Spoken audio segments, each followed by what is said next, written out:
अवधूत चिंतन श्री गुरुदेव दत्त श्री स्वामी समर्थ. स्वागत आहे तुमचं माझ्या यूट्यूब चॅनलमध्ये.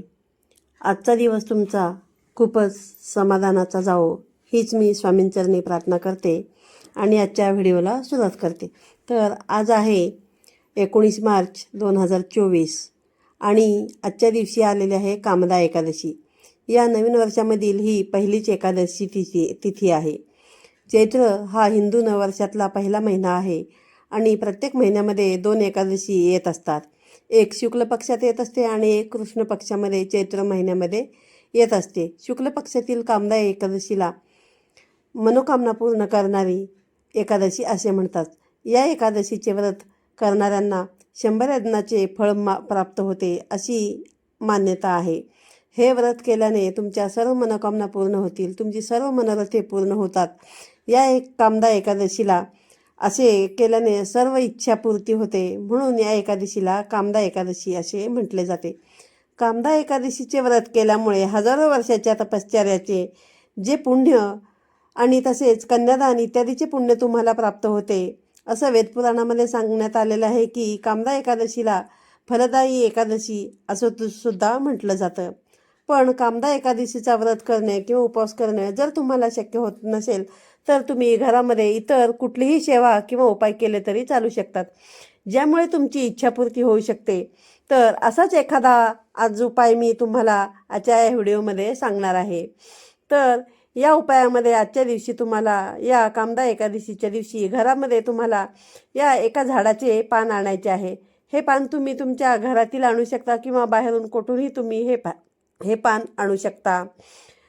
हे तुमच्या घरामध्ये केल्याने तुमच्या घरामधील सर्व दुःख आणि दारिद्र्य दूर होऊन संपूर्णपणे नष्ट होईल आणि तुमच्या कठीणातील कठीण इच्छेची पूर्तता होईल. इतका हा प्रभावी उपाय आहे.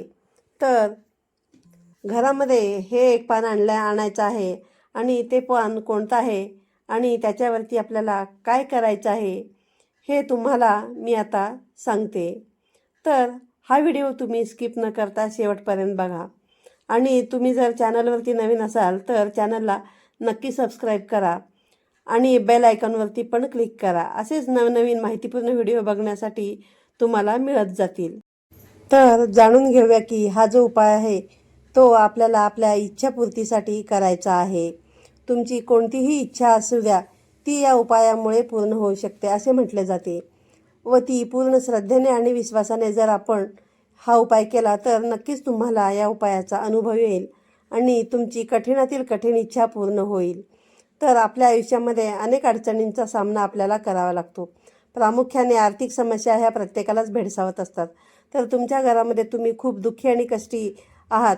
खूप मेहनत करूनसुद्धा जो पैसा तुमच्या घरामध्ये येतो तो फार काळ टिकत नाही आणि शेवटी महिना अखेरीस तुमच्या घरामध्ये पैशांची खूपच अडचण राहते, खूपच तंगी राहते व तुम्हाला नाईलाज असतो कर्ज घ्यावं लागतं आणि हा कर्जाचा डोंगर आहे तो दिवसेंदिवस वाढतच जातो.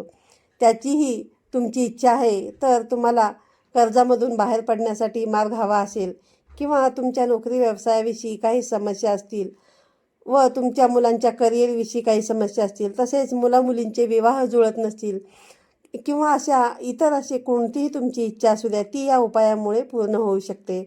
तर ही जी एकादशी आहे ती कामदा एकादशी, हिला फलदायी एकादशी म्हटलं जातं. हे मी तुम्हाला सांगितलंच आहे.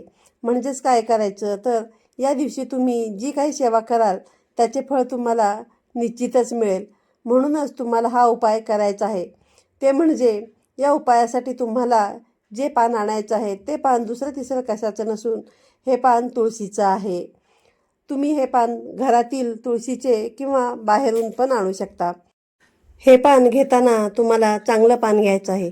तुटलेलं फुटलेलं किंवा सुकलेलं पान तुम्हाला घ्यायचं नाही आहे. तुमच्या घरामध्ये हे पान तुम्हाला नक्कीच मिळून जाईल.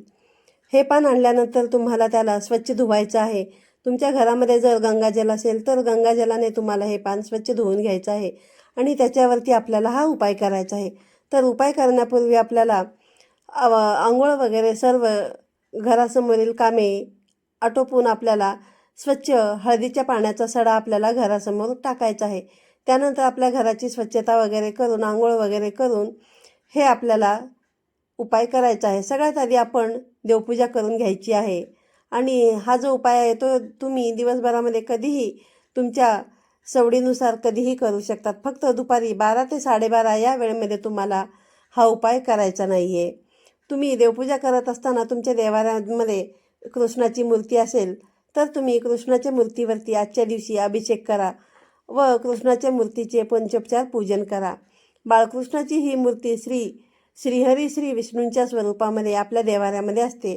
त्यांना आजच्या दिवशी पिवळ्या रंगाची फुले, पिवळ्या रंगाची मिठाई आणि तुळशीपत्र आवर्जून अर्पण करा व ओम नमो भगवते वासुदेवाय नमः या मंत्राचा जितक्या वेळा तुम्हाला शक्य होईल तितक्या वेळा तुम्ही जप करा. त्यानंतर तुम्हाला आरती करायचं आहे आणि अशा प्रकारे पंचोपचार पूजन झाल्यानंतर मग तुम्हाला हा उपाय करायचा आहे.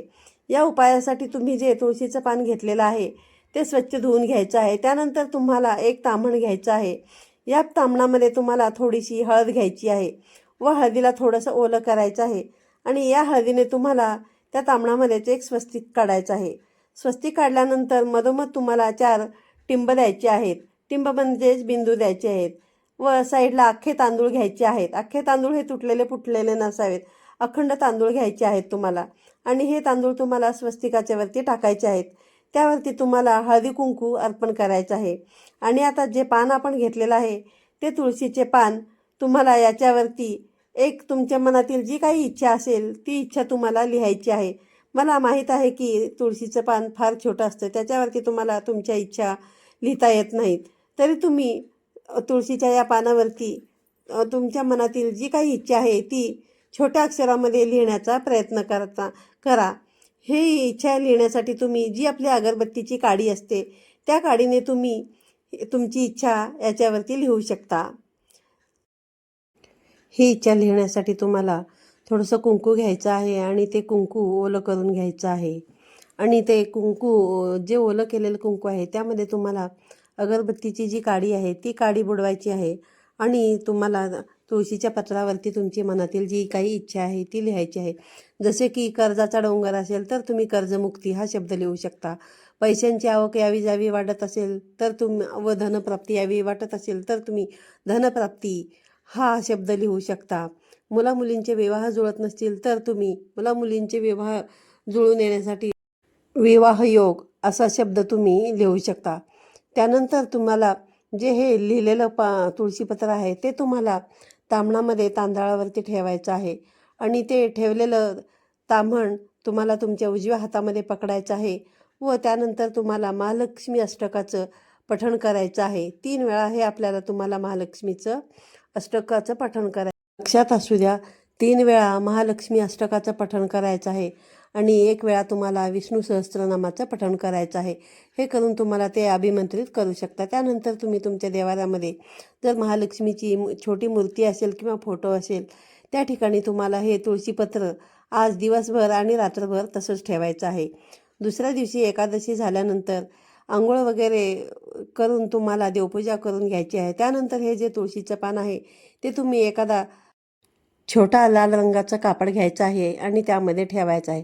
त्यानंतर ज्या आपण अक्षदा घेतलेल्या होत्या त्यातील 21 अखंड अक्षदा घ्यायच्या आहेत आणि त्या तुम्हाला या कपड्यावरती ठेवायच्या आहेत आणि यासोबतच तुम्हाला 1 रुपयाचं नाणं देखील यामध्ये ठेवायचं आहे आणि ते तुळशीपत्राला हळदी कुंकू वाहून तुम्हाला घ्यायचं आहे आणि या सगळ्यांची तुम्हाला एक पोटली तयार करायची आहे आणि ही पोटली घेऊन तुम्हाला तुमच्या घरामध्ये जे तुळशीचं रोप आहे त्या ठिकाणी तुम्हाला ते तुळशीच्या फांदीला बांधायचं आहे आणि ही पोटली तुम्ही जोपर्यंत तुमच्या मनातील इच्छा पूर्ण होत नाही तोपर्यंत ही पोटली तशीच तुळशीला बांधून ठेवायची आहे आणि ज्या दिवशी तुमच्या मनातील इच्छापूर्ती होईल त्या दिवशी तुम्ही हे तुळशीचं पान एखाद्या नदीमध्ये सोडू शकता व त्यातलं जे 1 रुपयाचं नाणं आहे ते तुम्ही गरिबाला दान देऊ शकता आणि जे तांदूळ ठेवले ते आपण ते तांदूळ तुम्ही पक्ष्यांना खायला देऊ शकता.